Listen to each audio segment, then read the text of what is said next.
Okay, we haven't touched on uranium very much. You mentioned it briefly in one of your answers there, but what's your take? There's a lot of investors asking if that ship has sailed, the easy money's been made. What's your opinion?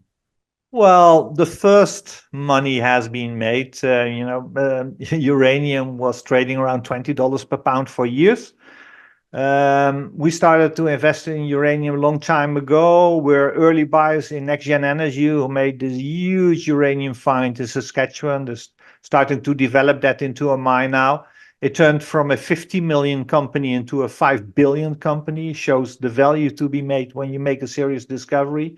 It's a world-class discovery. But look, if you look at uranium from a more fundamental view, if you look at supply demand, there will be shortages in uranium after 2030 as well. Most metals actually will show real shortages after 2030, and uranium is no different. Why? Because uranium, of course, is needed for nuclear power plants. There's some 400 in operation worldwide. There are another 400 plants are being built or designed, and they all will need uranium. So after 2030, you'll have a perfect storm for uranium as well, just like copper. So we like uranium, but it runs like most commodities you have these runs, bull runs, which take a few months, and then it goes up 30, 40, 50%.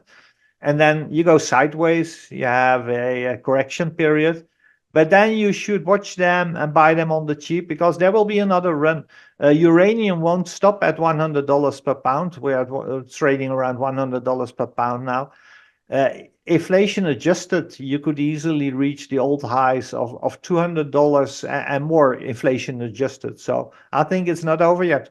Real quick break here, guys. If you are a mining investor, you are without question familiar with the Golden Triangle region in British Columbia. This is one of the most prolific mining regions in the world due to its vast deposits of gold, silver, and copper. Now, for the last 4 years, Dolly Varden Silver has been busy expanding their high-grade silver deposit in the Triangle, and they are backed by some of the smartest investors in the silver business, including the legendary Eric Sprott, Hecla Mining, US Global Investors, Fidelity, Delbrook Capital, Sprott Resource Corp, and more.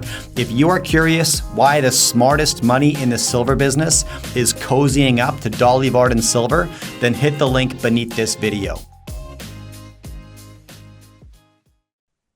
You know, it's when I think about that, you think about the uranium forecast into the 2030s, the copper forecast into the 2030s. You could throw nickel in there, you could throw silver in there.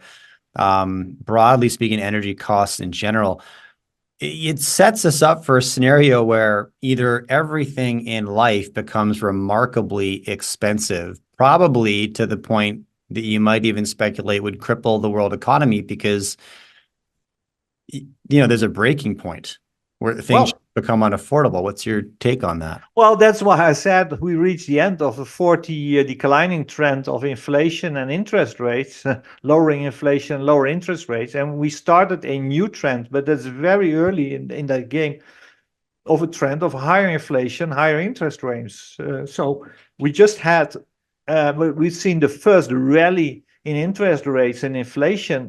It's coming down now. There's a small correction. Might take a year, 18 months, and then you might have the next leg up in inflation. And one thing is certain, the debasement of currency will continue. So the flight to hard assets, to commodities, will continue. And what we see, and that's getting very interesting, the general investors, the smart money, Warren Buffett said he's looking at Canada to invest.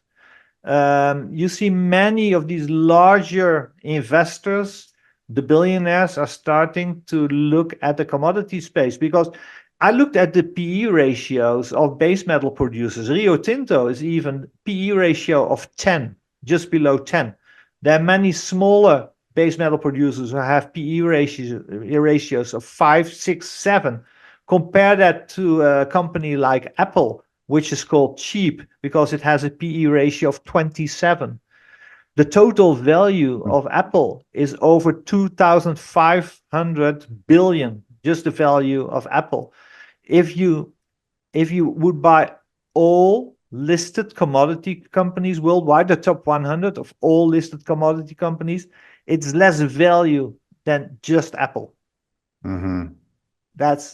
I'm not saying Apple is too expensive, but then the commodity companies are so undervalued. So every graph we show to investors, you can show them that the undervaluation in commodities is still near 120-year lows.